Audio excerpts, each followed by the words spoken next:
아시안컵 16강에서 한국은 승부차기 끝에 사우디를 이기고 8강에 진출해 큰 주목을 받고 있습니다. 경기 시작 전에는 사우디 측에서는 한국이 고의로 말레이시아와 무승부를 기록했다고 주장하며 강한 비판을 쏟아냈는데요. 한편으로는 한국이 일본과의 대결을 피하기 위해 이러한 전략을 활용했다라며 도발적인 발언을 통해 이를 후회하게 만들겠다고 언급하기도 했습니다.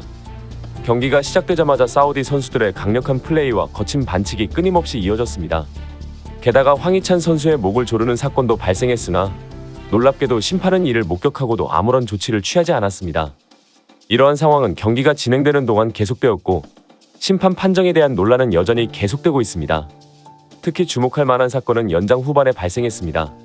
사우디 선수가 페널티 박스 안에서 핸드볼을 저질렀음에도 불구하고 VAR 체크조차 이루어지지 않은 것은 분명히 편파적인 판정으로 여겨질 수 있는 상황이었습니다. 이에 따라 축구 팬들 사이에서는 경기가 공정하지 않다며 상당한 불만이 표출되었습니다.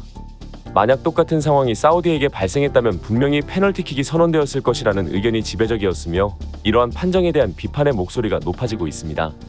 뿐만 아니라 사우디 선수들은 선제골 득점 직후인 경기 시간 50분부터 침대 축구를 시작하여 아주 작은 접촉에도 넘어지면서 고의적으로 시간을 지연했습니다.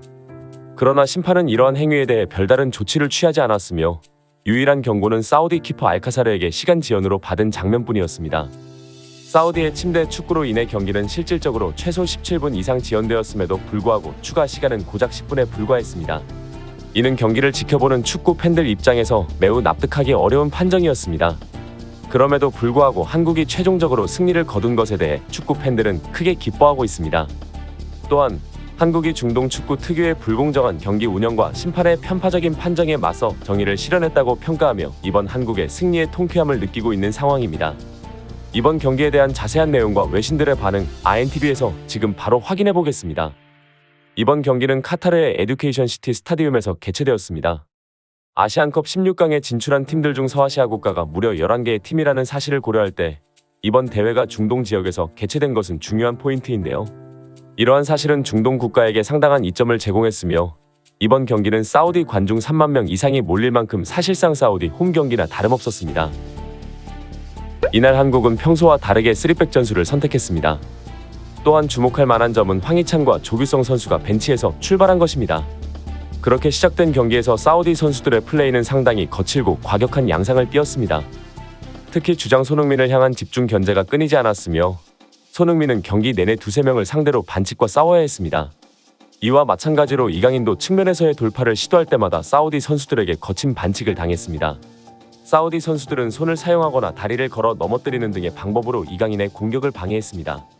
이강인은 경기 중 이러한 상황에 대해 반칙 과정을 지켜보고 있던 부심에게 항의를 했지만 부심은 오히려 이강인에게 손가락질을 하는 모습을 보였습니다. 경기 시작부터 심판의 판정과 태도를 통해 한국이 이번 경기에서 쉽게 이기기 어려울 것이라는 사실이 예상되었습니다. 이강인은 경기 내내 뛰어난 드리블 돌파와 정교한 패스로 공격을 주도했습니다. 그러나 이강인을 향한 사우디 선수들의 노골적인 반칙에도 불구하고 심판은 카드를 꺼내지 않았습니다. 이에 이강인은 항의하는 대신 허탈한 표정을 지을 뿐이었습니다. 전반 40분경 사우디의 코너킥 상황에서 한국은 연속으로 골대에 맞는 위험한 순간을 맞이했습니다. 이어진 세 번째 슛을 조현우 키퍼가 간신히 손끝으로 건드리며 방어했지만 공은 거의 골라인을 넘어갈 뻔했습니다. 이때 김민재가 뒤통수로 공을 아슬아슬하게 걷어내며 팀을 큰 위기에서 구해내는데 성공했습니다. 전반 45분에 이르러 이강인이 페널티 박스 안에 있는 정우영을 향해 정확한 패스를 전달했지만 정우영의 마무리는 다소 정교함이 부족했습니다. 이렇듯 전반전은 득점 없이 0대0으로 마무리되었지만 후반전 시작 30초 만에 한국은 실점했습니다. 살렘 알 다우사리의 터치 미스가 우연히 김민재를 넘어 압둘라 라디프에게 연결되었고 그 결과 라디프는 순식간에 1대1 찬스를 맞이해 득점에 성공했습니다. 선제골을 통해 성공한 사우디는 놀랍게도 곧바로 침대 축구를 시작하며 득점을 성공시킨 압둘라 라디프가 즉시 드러누워 경기가 일시적으로 중단되었습니다.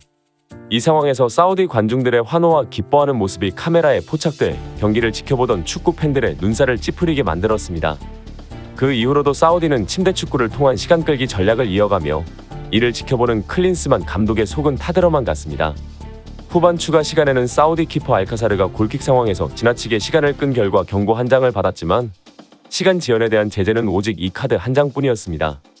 그럼에도 불구하고 사우디의 수비 반칙은 더욱 노골적으로 나타났습니다. 후반전에 교체로 투입된 황희찬을 향해 사우디 선수 2명이 황희찬의 다리를 노리고 태클을 시도했습니다. 이에 황희찬은 기민하게 점프하여 태클을 피했지만 착지 과정에서 위험한 상황이 발생했습니다. 당연히 심판은 이러한 반칙에 대응하지 않았고 한국 선수들은 마지막까지 불합리한 판정 속에서 경기를 치러야 했습니다. 그러다가 종료 직전 99분 왼쪽에서 서령호의 헤딩 패스를 받은 조규성이 헤딩으로 기적의 극장골을 성공시켜 연장전에 진입하게 되었습니다.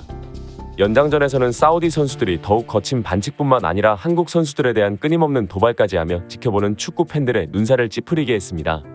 황희찬 선수의 목을 조른다거나 손흥민 선수를 밀친 뒤 머리채를 잡는 등의 행위는 눈에 띄었습니다. 당연히 해당 판정에 심판은 아무런 제지도 하지 않았습니다. 이러던 중 연장전 후반 막판에 이번 경기에서 가장 큰 논란이 발생했습니다. 페널티 박스 안에서 서령우가 창공이 압둘하미드의 손에 맞았음에도 불구하고 심판은 뒤에서 이 모든 과정을 직접 눈으로 보고도 비디오 판독 없이 그대로 경기를 진행시켰습니다. 경기를 해설하던 중계진은 이 상황에 대해 강한 의문을 표했습니다.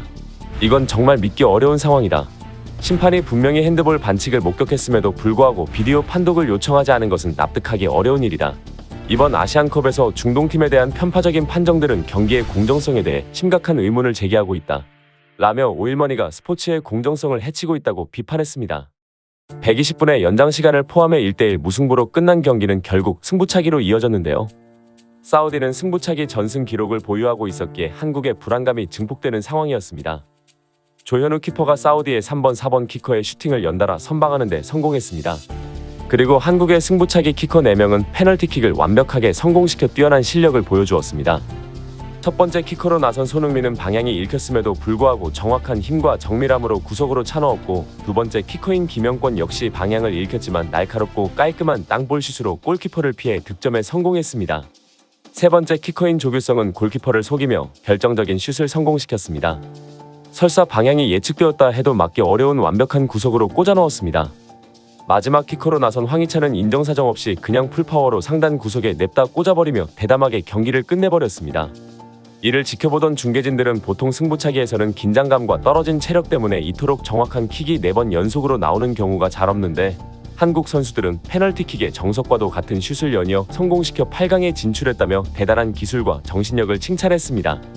한편 축구 팬들은 사우디의 지독한 침대 축구와 편파적인 심판 판정에도 불구하고 승리를 거둔 한국팀의 성과에 크게 환호하며 한국이 비겁한 중동 축구를 정해 구현해서 통쾌하다는 반응을 보이고 있습니다. 한 가지 다행인 것은 8강 상대는 호주인 만큼 침대 축구를 다시 볼 것 같지는 않은데요. 이번 아시안컵 한국 대표팀의 더 큰 성공을 응원하며 다른 소식으로 찾아뵙겠습니다. 시청 감사드리며 구독과 좋아요는 영상 제작에 큰 힘이 됩니다. 감사합니다.